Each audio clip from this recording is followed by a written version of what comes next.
tell me a little bit about finding your purpose because you seem just so happy when you talk about it. And it must have been amazing to leave those jobs that you said that you didn't like, where you dreaded Monday mornings, to waking up on Monday morning and being happy.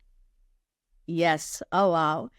Okay. So where it started is I had an amazing job in terms of what society defines an amazing job.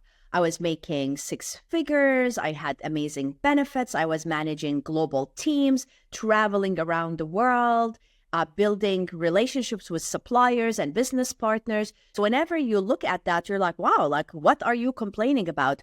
But every time I was on calls with my team, I would just feel that I did not fit in that environment. So I went on Google and I was searching for an executive coach. I wanted somebody to update my resume so I can just quit and find another job.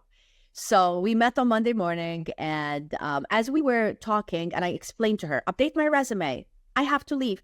And she said, sure, but first we need to understand your brand. I was in my mid-30s. I had MBA, managing global teams, and I never thought of myself that I have a brand. What does it mean? We need to understand your brand.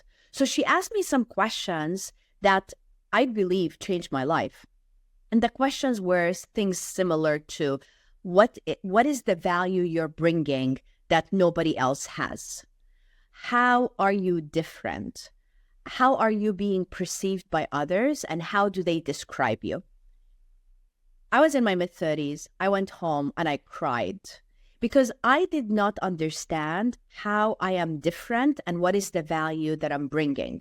I was taught all along, you work hard, you go to work first, you leave last. And of course, with virtual, I worked on the weekends, I worked at night, I worked all of this. I was working hard, but I was so unaligned with who I am as a person and my brand.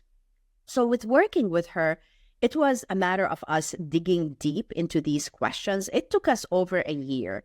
And one of the things we did was a 360, which means getting input from other people about how they perceive me. And so she would ask them these questions. Many times it was surveys, but sometimes she would meet with them and ask them about me. And she would say, how do you perceive Dima? What words do you use to describe her? What value does she bring? How is she different?